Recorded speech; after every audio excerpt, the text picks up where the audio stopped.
Good day, everyone. Thank you so much for joining us. It's been quite a busy week with World Patient Safety Day towards the end of last week, which I hope some of you found a way to participate in.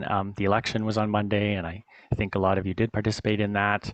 Fall, we just turned seasons, and I guess we have no choice but to participate in that. And today at the webinar, you're spending time with us. So thank you very much. Welcome to the September 22nd, 2021 edition of the Med Safety Exchange. Again, thanks for making time to join us. My name is Mike Hamilton. I'm Medical Director at ISMP Canada. This webinar is a production of ISMP Canada and CMERPS with contributions from all our partners and you, the audience. As always, we host this webinar to encourage reporting, sharing, and learning of medication incidents and medication safety topics. We learn best from each other, and we really do appreciate the generosity of our presenters in sharing their experience and their expertise. And we hope that you can use this information presented in the webinar in your own organizations, and in turn, share your experience with others. The Med Safety Exchange is once again presented on the Zoom webinar platform, and a few reminders will help you optimize your viewing and participation. Ensure your computer audio is sufficiently loud. Audience members are automatically muted. Your video is disabled. And the presentation part of this webinar is going to be recorded and will be available on our website in about 2 weeks or so. And this will be accompanied by lots of the resources and materials presented today as well. To submit questions, find the Zoom toolbar, which is typically towards the bottom of your screen. You'll find a number of different options there. Chat is disabled at this time. Raised hand is disabled, or we'll just ignore it.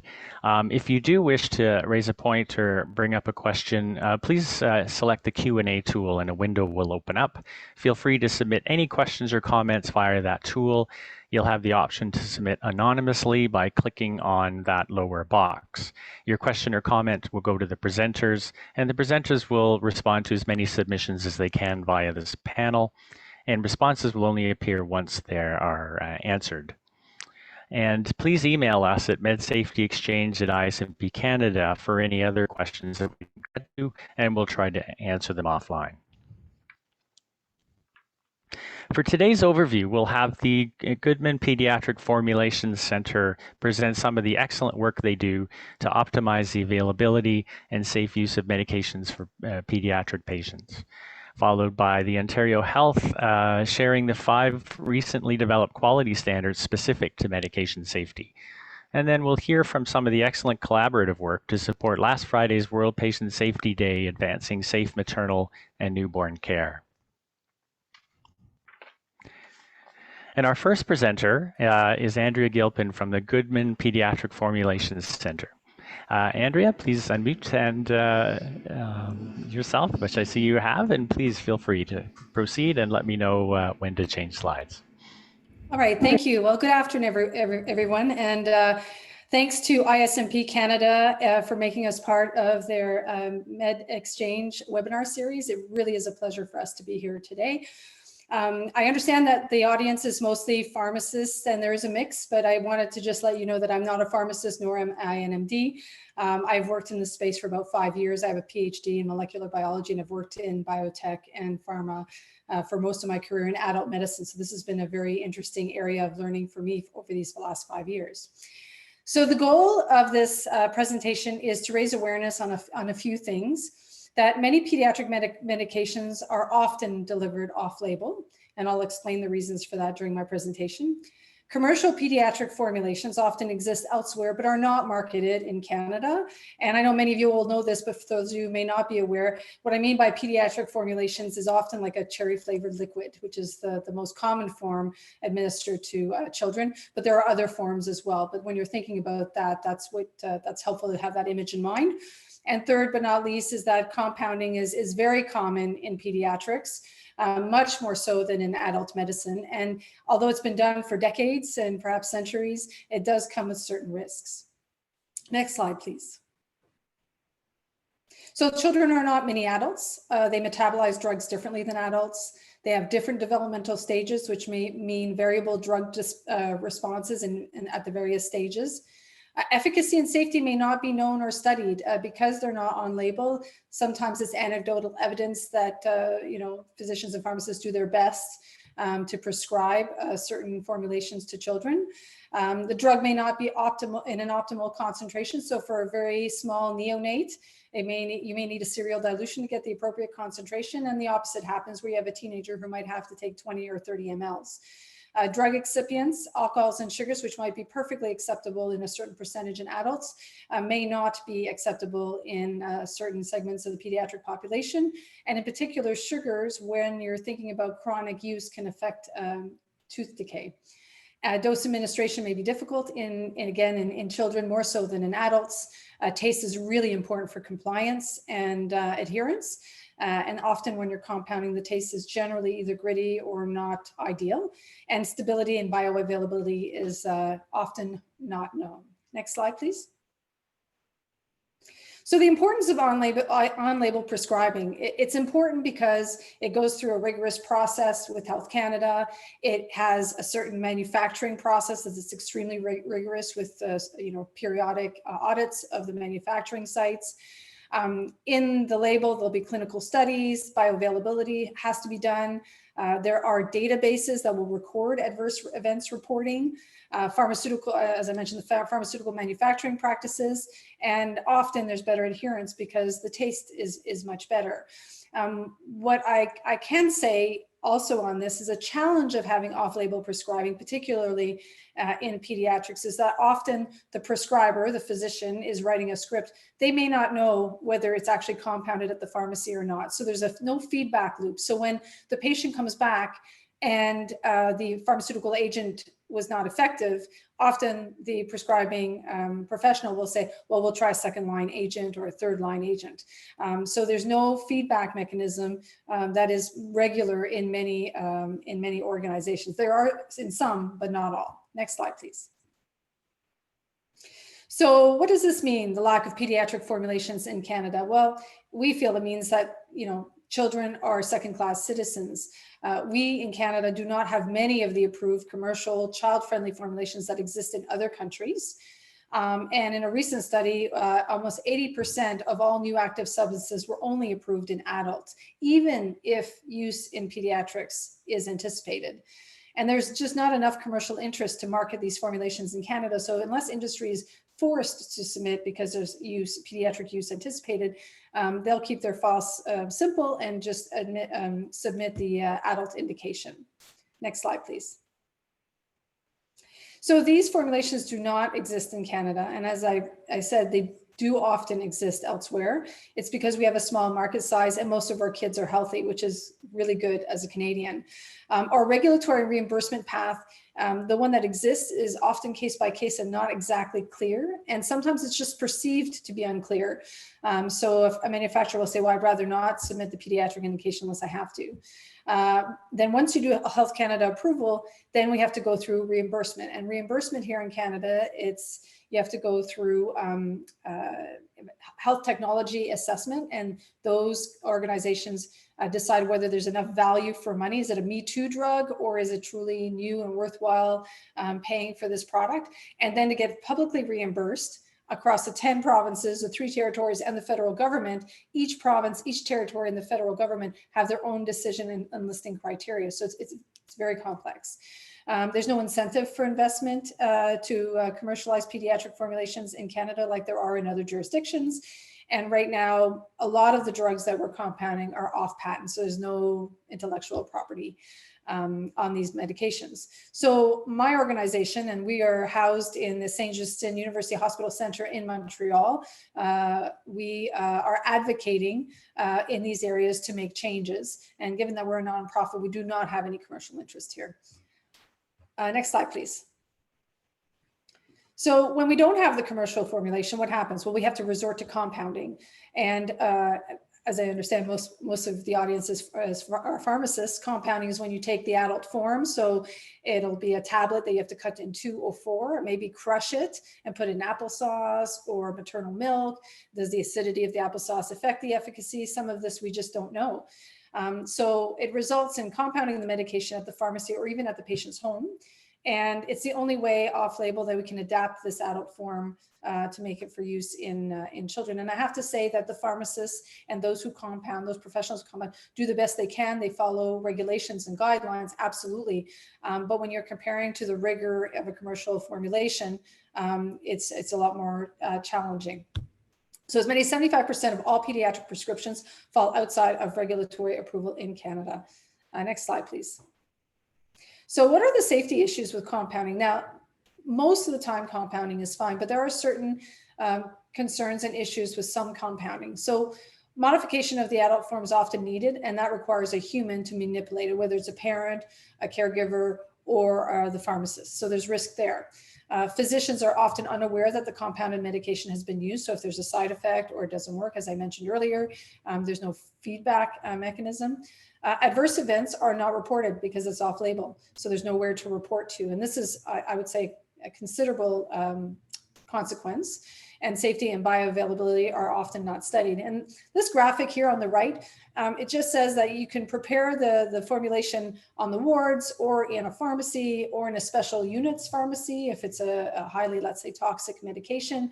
And the ultimate is a licensed product. So there is a gradient along here. And as you go down that gradient, your scale goes from small to large, but your risk also is diminished as well. Next slide, please. There's also challenges of reimbursement, which I alluded to. So province and territories are really concerned with costs. Drug costs are increasing, and they have a certain budget, and they have to make those decisions as to whether they're going to list things on their public formulary. And so often, because the compounded formulation is much cheaper, there is an inherent preference for compounded medications versus the commercial form based on their budget. However, this causes a little bit of a challenge because once Health Canada approves a medication, then it's considered commercially available. And once it's considered commercially available, then pharmacists are no longer supposed to compound the medication. But and I'll show you an example of this, sometimes there's such a lag between Health Canada approval and listing on the public formulary that technically there would be no access for patients, and unless they're cash paying.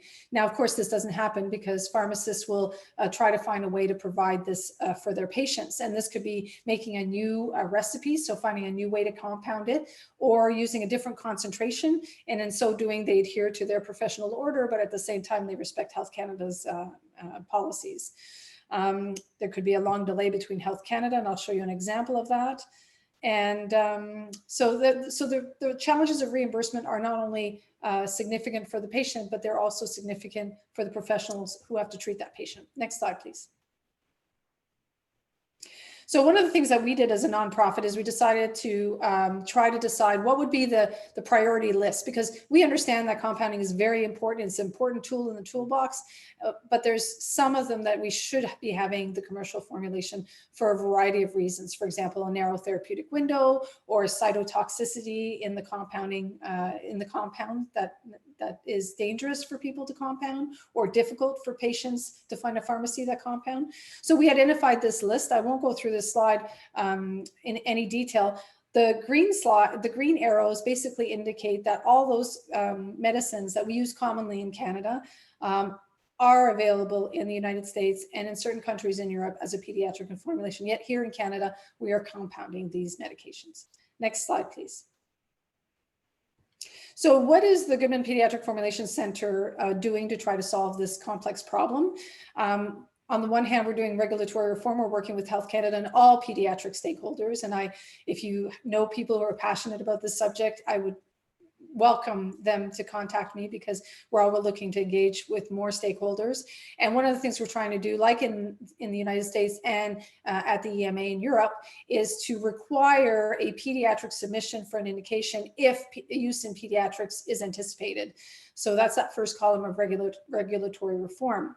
The second thing is, as you may have understood, is that there's not really great commercial interest here in Canada to commercialize pediatric formulations. So the Goodman Pediatric Formulation Center is proposing an inverted model. So instead of starting from industry, which has a commercial interest, we would start with an organization like us and make a list and then try to figure out all the steps to reimbursement, approval, and pricing, and then do a call to tender for industry. And in that way, we're starting from patient need, not commercial interest. And so we are working on this inverted model, and we're just starting to flesh out all the steps that might do, and we're working on a pilot project with that.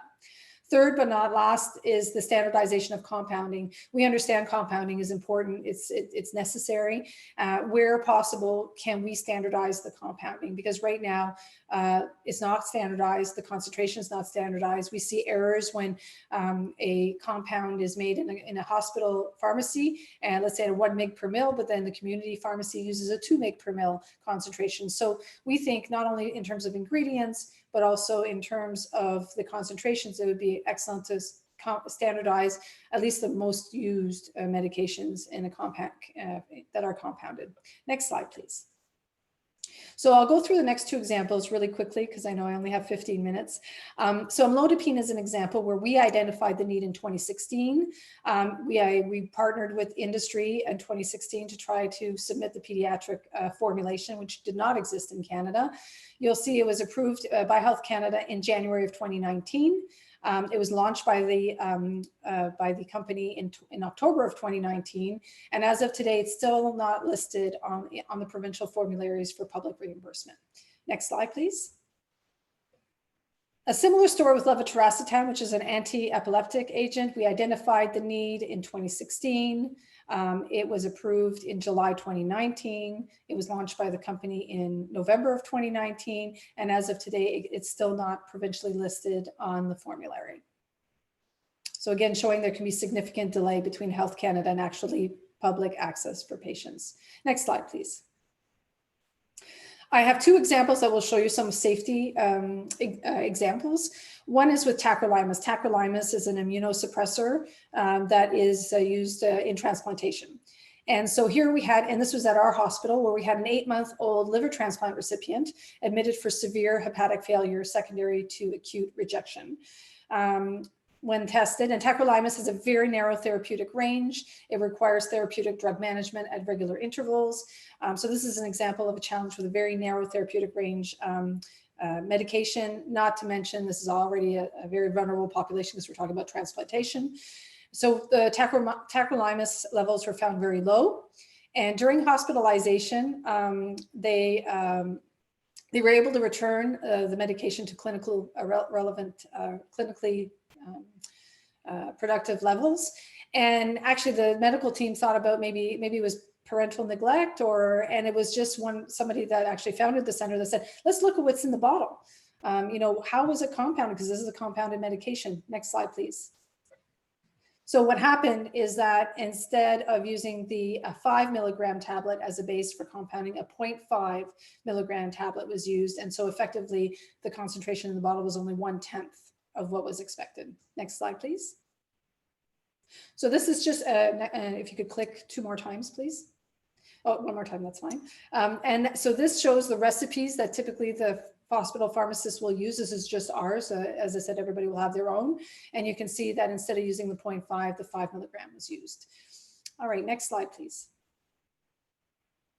A second incident example is with 6-mercaptopurine. This is a cytotoxic agent used for leukemia patients. And usually it's used and dosed 2 times a day for 18 to 36 months. And the only available dose is a 50 milligram tablet, which is too strong for use in pediatrics. So what happens is that the caregiver, so now we're talking about parents on their kitchen counters taking a cytotoxic agent, cutting it in 2 or 4, crushing it, so aerosolizing some powder. Undoubtedly, they're fully gowned. They have gloves on, and they're providing this and putting it in an oral syringe. But this happens daily in their kitchen, and this is available as a a formulation, a commercial formulation in the United States and Europe. So this is one drug that we're very passionate about to try to find a path forward to get the commercial form here in Canada. Next slide, please. So what are our future directions? How are we taking this very complex problem and trying to move it forward in baby steps? We're working with Health Canada on regulatory reform to legislate the requirement of a pediatric submission. And I have to say, just recently on July 31st, the first step of that was written and disclosed to the Canadian public. It can still take a year or so for actions to be behind that, but there's certainly intent to move in that direction and follow the best cases like in the United States and in Europe. The second one is proposing the inverted model that I spoke to earlier, and now we're working with all stakeholders to develop a call to tender for medications on our priority list, and we're working with some of the big provinces to make sure that they can be part of the team. And we're building a case with research. So our team also is investing in research because often people will say, well, how big is this problem? How many adverse events do we have? You know, how many drugs do we really not know the stability or have any stability data? And unfortunately, we don't really know a lot of those answers in any kind of scientific, rigorous way. So our organization is trying to increase understanding with providing some data around some of those questions. Next slide, please. So I would encourage you, I've run out of time, but I would encourage you to look at this video. It has two case examples of patients and the challenges with pediatric formulations. And I think you'll find it's a very powerful video. And I think on that slide, if we can move to the next one. So my name is Andrea Gilpin. Here's my email address. I would be very interested to have any emails if you have interest in pediatrics or have other examples that you find challenging in your daily practice. So again, thank you for your attention, and I'll pass it back over to Michael. Andrea, thank you so much. So many issues in pediatric formulations. Thanks for bringing some of them to light, and there's an enormous amount of work to do here too. So what we consider as key learning points is children are not simply smaller adults. I think that was a phenomenal explanation. There are many considerations when dosing pediatric patients, and also few commercial pediatric formulations exist in Canada, really necessitating compound and its inherent risks. In terms of a med safety exercise, I would echo Andrea in watching the video. It's really a powerful and compelling story. I had the opportunity to watch it. So maybe that should be the first bullet point there, is to do watch the video, and we will link to it in our webinar materials. Secondly, what are the common pediatric medications in your own practice that are not available as a commercial product? And what would be your priority needs for a commercial pediatric formulation? And as Andrea alluded to, reach out to the Goodman Pediatric Formulation Center to see how you can help each other sort of advance this. And now we'll turn our attention to Ontario Health, and we're very pleased to have Lisa McCarthy tell us about the Ontario Health medication quality standards released in the spring of this year. Lisa? Great. Thank you very much, Michael and ISMP Canada, for the opportunity to share this work. I'd like to begin by acknowledging that this initiative is the cumulative effort of many people from Ontario Health and our Quality Standard Advisory Committee, which I had the honor to co-chair with Dr. Alan Forster from the Ottawa Hospital. As you know, medications are just one tool that someone might use to achieve health, but in our healthcare system, for many reasons, medications are the most common intervention that's used. They have tremendous power to improve health, but used incorrectly to cause harm. I'm a scientist and a pharmacist. My goal with the research that I lead and the care that I provide is to help people have better experiences with their medications, to reduce harm by ensuring people take what they need, no less, and also no more. I was excited to contribute to this standard as a way of influencing the direction of medication safety in Ontario and beyond. Next slide, please. So where are we going today? At a high level, I'll review what a quality standard is and how it can shape the health system. Then I'll share with you why this particular standard focused on medication safety was needed, though I realize I'm talking to a like-minded audience. And then lastly, I'll share with you the key statements that the committee selected for the standard. Next. Okay, so let's talk a little bit more about quality standards in general. What are they and how are they used? So quality standards are a set of high impact statements that describe optimal care where identified quality gaps exist. They're concise. Our statement is 5 strong evidence-based statements that focus on high priority areas for improvement. We aim for them to be accessible. They're written in plain language to help patients know what to discuss with their care providers and to help clinicians and organizations offer the highest quality care. They're measurable. So the standard includes a set of outcome measures for the overall standard. We aim to make them implementable, and that means there are quality improvement tools and resources that have been designed to support each standard that help fuel implementation. And importantly, they are voluntary and aspirational in nature. They're designed to raise the ceiling with the goal of having the best care possible available to all Ontarians, regardless of where they live. So how can they be used? Well, they help people to know what to ask for in their healthcare. They help health professionals know what care to offer based on evidence and expert consensus. They help organizations measure and assess and improve the care they provide. And ultimately, they can help to ensure high quality care across jurisdictions, regardless of where people live. Next. So let's turn to why a standard for medication safety. So this is something I could talk to you about wearing both my scientist and pharmacist hats for a long time. It's also reviewed in the standard itself. But let's briefly talk about some of our health systems medication-related challenges. Next slide. So recognizing we have a global audience today, perhaps, medication consumption across countries of all economic levels is on the rise. IQVIA estimated that in 2019, people across the globe received about 1.8 trillion days of therapy, so an average of 234 per person. They project that global medication spending will continue to increase at between 2 and 5% annually and exceed $1.1 trillion in 2024. The growing global use of medications has been tied to the growing prevalence of chronic disease, the aging population, and several other factors. So what about Canada? Well, Canadians, like many countries across the world, take many medications. You've likely seen this data before from the Canadian Institute for Health Information. Based on public health insurance claims, 2/3 of Canadians over the age of 65 had claims for at least 5 different medications, and 1 in 4 had claims for at least 10. These numbers are even higher as people age, for women, and for people who live in long-term care homes. We also know that many of these medications that people are taking are potentially inappropriate and costly. For example, in Ontario in 2018, 44% of older adults who took medications were prescribed at least one drug that was potentially inappropriate. And in 2016, a study estimated that nearly $2 billion Canadian per year was spent on direct and indirect costs related to potentially inappropriate medications. So the risk for harm from medications is real. Medication-related harm includes adverse drug reactions, non-adherence, and medication errors. Reducing the burden of serious and avoidable medication-related harm is a global priority. The World Health Organization's 3rd Global Patient Safety Challenge aims to reduce preventable medication-related harm by 50% by 2020. Next slide, please. There are no easy solutions to these problems. Ensuring people get the medications they need and avoiding medication-related harm where possible is complex, and there's no one strategy for realizing this.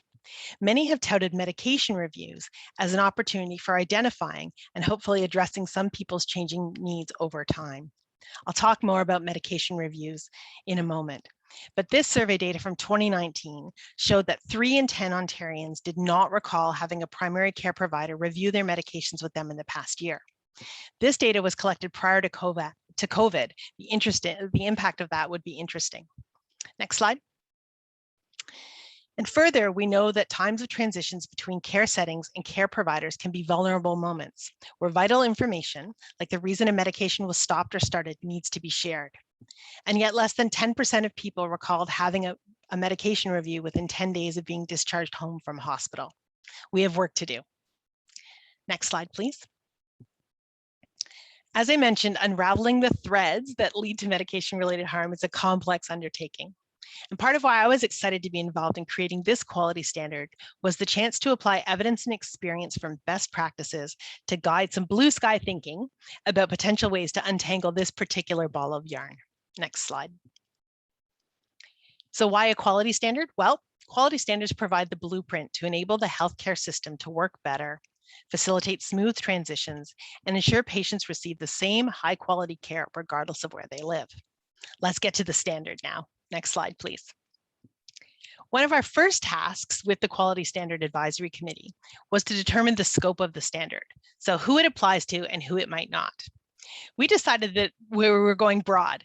This quality standard addresses care for people of all ages who are taking one or more medication.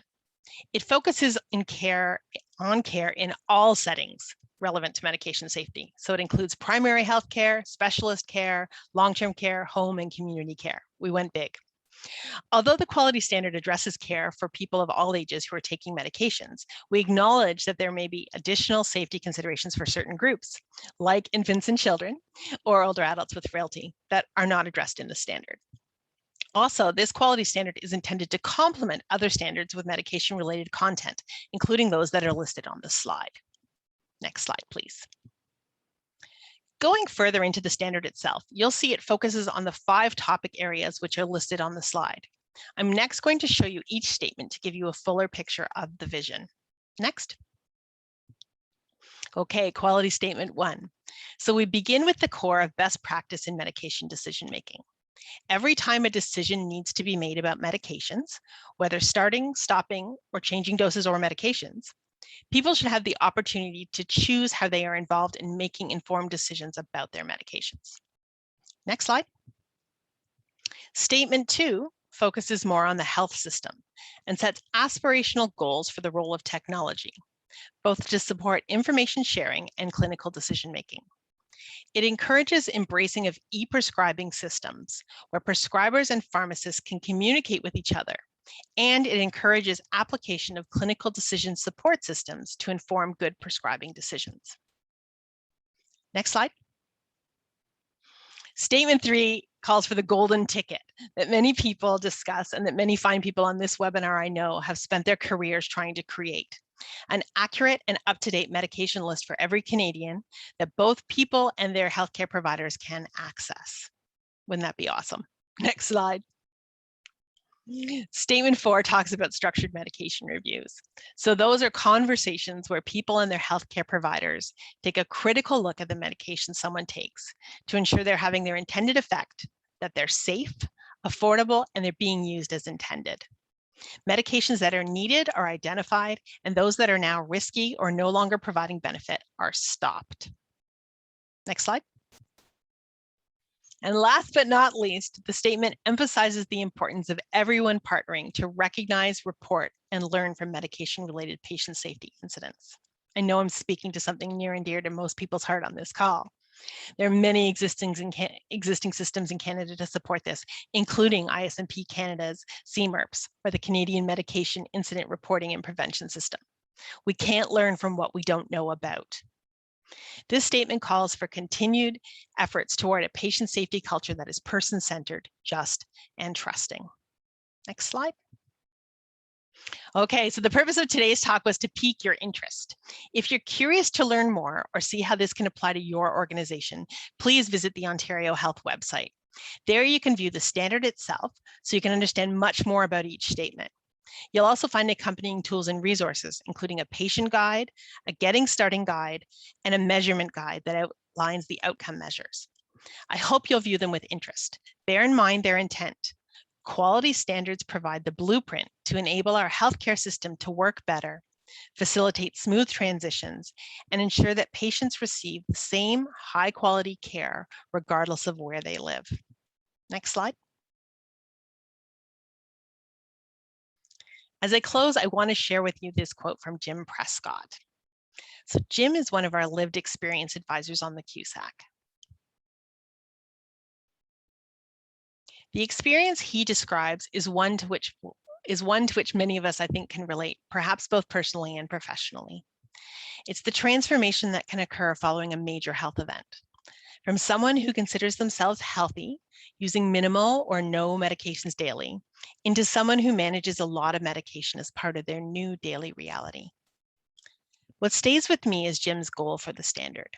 He wants everyone to know that having open conversations about medications and making decisions together with people caregivers where it's appropriate, and healthcare providers.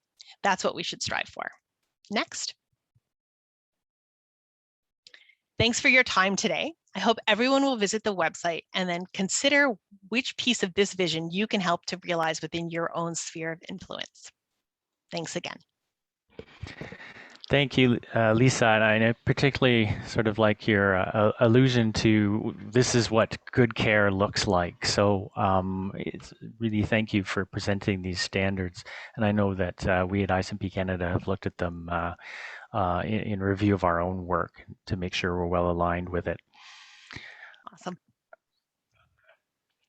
In terms of key learning points, really very straightforward. 5 newer medication safety related quality standards that do represent the current guidance on optimal practice. And what's really useful, I think, these are accompanied by really excellent resources, measurement guides, and sort of user guides to facilitate assessment and adoption of these standards. So I would really encourage you as an exercise to spend some time, and we'll link to these products. There's a link in the chat box, but we'll also link on the webinar materials page to review these standards in the context of your own practice or organization. Maybe you're embarking on a quality improvement exercise, and these are maybe some of the standards that you may wish to pursue. And of these ones, you know, honest self-reflection is really helpful when we talk about safety cultures. Which ones do you do well, and where do you need improvement? So now we'll climb on up into our observatory to hear of some really helpful and useful updates from our team. And I'd like to introduce Alice Watt from ISMP Canada to lead the next session. Well, thank you very much, Mike. Hello, everybody. My name is Alice, and I'm a Senior Medication Safety Specialist at ISMP Canada. And this Friday was World Patient Safety Day, and the theme was Safe Maternal and Newborn Care. And so in line with this theme, next slide, I'm delighted to share with you a new patient resource we call Oxytocin to Start or Advance Labor, 5 Questions to Ask. Oxytocin is a high alert medication. Its use to start or advance labor has been identified by HEROC as a high-risk area of practice. A patient handout was developed that provides information about the benefits and risks of oxytocin. It was designed in collaboration with patients and healthcare providers to supplement the conversation between healthcare providers and patients about oxytocin and increase the role of patient as a partner in intravenous oxytocin safety and shared decision-making, which is very much in line with quality statement number 1 of the medication safety quality standards that Lisa's just talked about. Next slide, please. It has been tested and implemented by a number of organizations so far, including the Winchester District Memorial Hospital, where you see a picture of a laminated card there where it's accessible to patients in their rooms. They said that staff liked the easy to read and easy to follow format. Next slide, please. The Horizons Women's and Children's Health Network also is planning to introduce these tools into the labor and delivery program across all 5 sites where obstetrics is available. Next slide, please. We created this resource in partnership with a pan-Canadian advisory panel made up of representatives from these national organizations, and it was funded by the Canadian Medication Safety Coalition. I'm so happy to have a few of our excellent partners with us here today to say a few words. I'd like to introduce to you our first guest, Marianne Murray, who is the co-chair of Patients for Patient Safety Canada. Hello, Marianne. Hi, Alice. Thanks for inviting me. I just wanted to say that working on this oxytocin project was probably one of the most challenging that I've worked on, but also potentially one of the most rewarding. That being able to help make sure that patients can understand how they can help to keep themselves safe and know that the WHO states that proper patient engagement helps to reduce harm by 15% is a pretty big motivator for working on something like this. So We really worked on the language. We tested it on patients, and we wanted to make sure that we were speaking in a language that the patients would understand so that they could have great conversations with their providers. So thanks very much for that.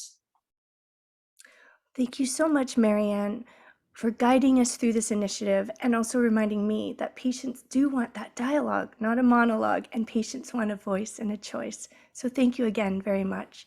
Next, I'd like to introduce our next guest, Dr. Sharon Dorr, a clinical associate professor at the Department of Obstetrics and Gynecology at McMaster University and the president of CAPWIN, the Canadian Association of Perinatal and Women's Health Nurses, to say a few words. Over to you, Dr. Dorr. Thank you. Thank you, Alice. And I have to say, from a nursing perspective, this was a very important document for us to participate in. Nurses are the ones who administer the drug and who are at the bedside with the patient when they're asking the questions. And we tend to get the questions over and over again because while the physicians may take time to explain it, they ask it more than once.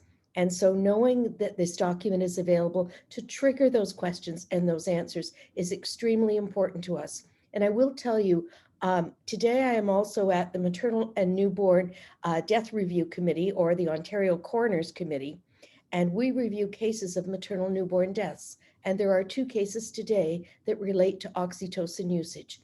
It's an extremely vital and important topic to have done right and do properly, and ensure that, as you have said, it's a discussion, not a monologue. Those were great words. So thank you for including CAPWIN, and we'll be happy to participate as we move forward with more of these opportunities. Well, thank you so much, Dr. Dorr, for taking your time today out of your busy day with your conference, and I wish you a good conference as well. But thank you for your support and your subject matter expertise that you brought to this project to make sure that the information that we provide in this handout is accurate and easy to understand for patients. Thank you again. Finally, I'd like to introduce to you Lori Webel-Edger, a senior healthcare risk management specialist at HEROC, to tell us why they were interested in this initiative. Go ahead, Lori, and next slide, please. Hi, Alice, and thank you so much to ISMP Canada for allowing this opportunity to share all the great work, and also for your leadership on creating the patient handout. So for those of you that don't know, HEROC is short for Healthcare Insurance Reciprocal of Canada, and we provide insurance to over 700 healthcare organizations across Canada, as well as over 1,000 midwives. And as a reciprocal, we're governed and owned by our subscribers. So in addition to insurance, we also provide comprehensive risk management support with that emphasis on patient safety. And so we analyze the medical claims that are submitted to HEROC to see if there are any patient safety learnings that can be shared back to our subscribers. And on the screen, you see the risk reference sheet that relates to the mismanagement of IV oxytocin. And so when we look at our cases that involve compromised infants, we know these are very complex and expensive claims. They're low in frequency, but very high in costs. And we wanted to kind of understand a little bit more about specifically the mismanagement of oxytocin, because it is the second highest risk that we see in these compromised infant claims. So when we look into those types of claims, we see that informed consent is a prominent theme. And by that, I mean that claimants in these cases identify that IV oxytocin was started without their awareness or their consent.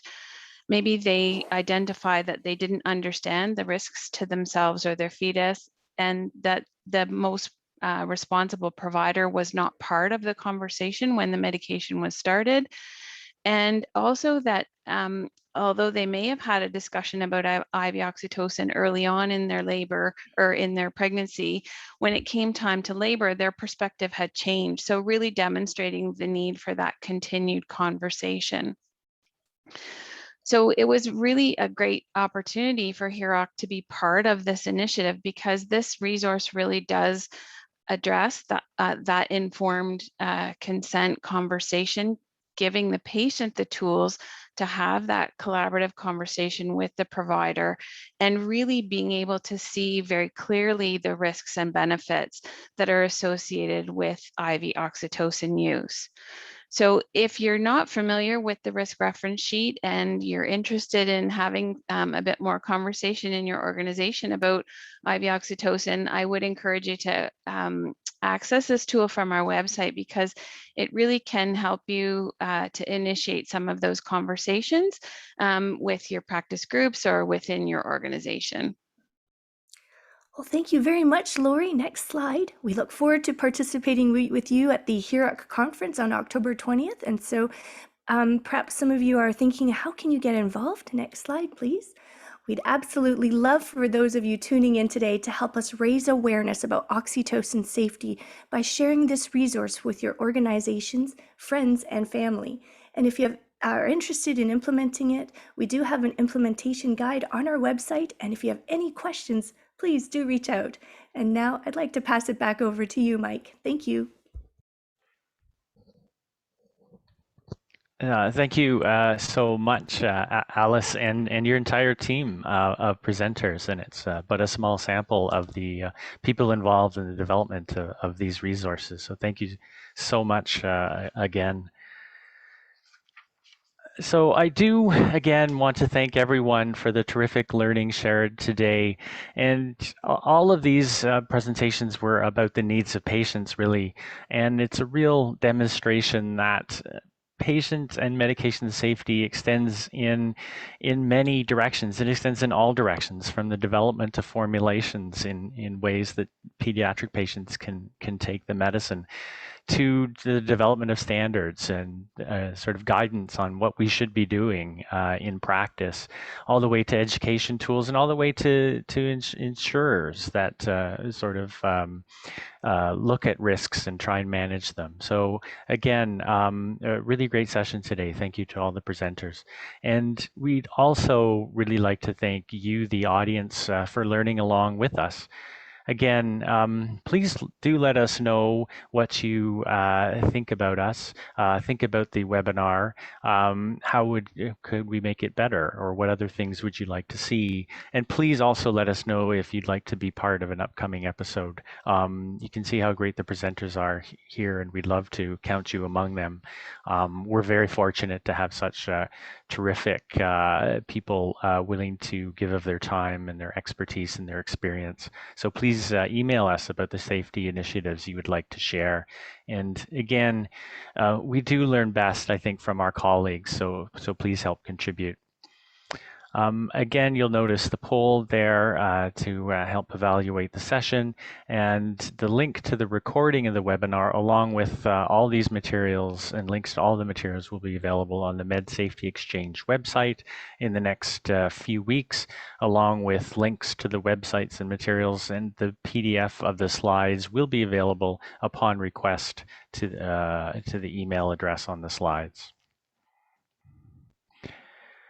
So with that, the next webinar will be in January 2022.